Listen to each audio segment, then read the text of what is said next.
కాంగ్రెస్ సర్కార్ వచ్చి మహాలక్ష్మి పథకం కింద ఈ ఆడోళ్లకు ఫ్రీ బస్సులు పెట్టుడేమో గాని మా బతుకులు బజార్ పాలు చేసిర్రని ఆటో ఓళ్ళు ఇప్పటికే నెత్తికొట్టుకుంటురు. అయినా గుట ఎవ్వరు మా గోసనే ఆలకిస్తలేరని పరేషాన్లున్నారా అన్నలంతా. ఇట్లయితే కాన్ పని, అసలు ఎవ్వరు దేకేటట్టు లేరు మా బాధల్ని అనుకుర్రు కావచ్చు. Telangana auto motor drivers trade union ఆధ్వర్యంలో మహాధర్నా ప్రోగ్రాం ఇందిరా పార్క్ ధర్నా చౌక్ కాడ షురూ చేసిర్రు. ఈ పథకం జయంగా దగ్గర 8 లక్షల కుటుంబాలు రోడ్ పాలైనాయి అనుకుంటా బాధపడ్డారు. మేమేమన్నా గవర్నమెంట్ ను తప్పు పడుతున్నామా?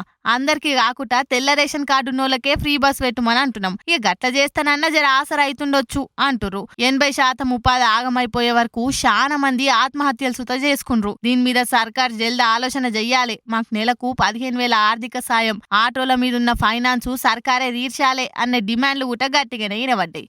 వీళ్ళేం చేస్తారు మా అంటే కొన్ని దినాలు ధర్నాలు చేస్తారు, అటెనక ఆలే ఊకుంటారు అనుకుంటే మాత్రం ఏడి పనులాడు ఆపేసి అల్లా కల్లోలం చేస్తాం అనబట్టిరు డ్రైవర్ అన్నలు. పథకాలు ఆపితే పబ్లిక్ తోటి పరేషాన్ అయ్యే. ఇటు ఆటో వాళ్ళ గురించి అటు పబ్లిక్ గురించి ఏం ఆలోచన చేయాలో అర్థం కాక సర్కార్ సిక్కుల పడ్డది. చూడాలే మరి ఈ ధర్నా ఏడుదాకా పోతుందో.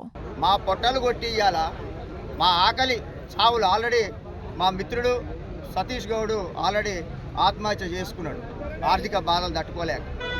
ఇప్పటికే నెలకే ఈ పరిస్థితి వచ్చిందంటే రేపు ఒక 2-3 నెలలు అయితే ఏంది పరిస్థితి అని ఒకసారి ప్రభుత్వం కూడా ఆలోచన చేయాలి. మేము ఒకటే డిమాండ్ చేస్తూ ఉన్నాం. ఇవాళ ఫైనాన్స్లో ఇప్పుడు స్టార్ట్ చేశారు. గతంలో 3 నెలలు 4 నెలలు ఆగేవాళ్ళు ఫైనాన్స్. కానీ ఇప్పుడు ఏమవుతుందంటే నెలకే, ఎందుకంటే వీళ్ళు కట్టలేరు, వీళ్ళు కిరాయిలు లేవు, ఎట్లయినా కట్టలేరు అని చెప్పేసి ఇప్పుడు ఖచ్చితంగా దాన్ని వెంబడి నెలలోనే తీసుకుపోయే పరిస్థితి ఉంది. కాబట్టి ఒకటే మేము మా డిమాండ్స్ ఏంటంటే దాదాపుగా 80% ఈరోజు మా వృత్తి కోల్పోయినాం. కాబట్టి ఈ ప్రభుత్వాన్ని మేము డిమాండ్ చేస్తూ ఉన్నాం.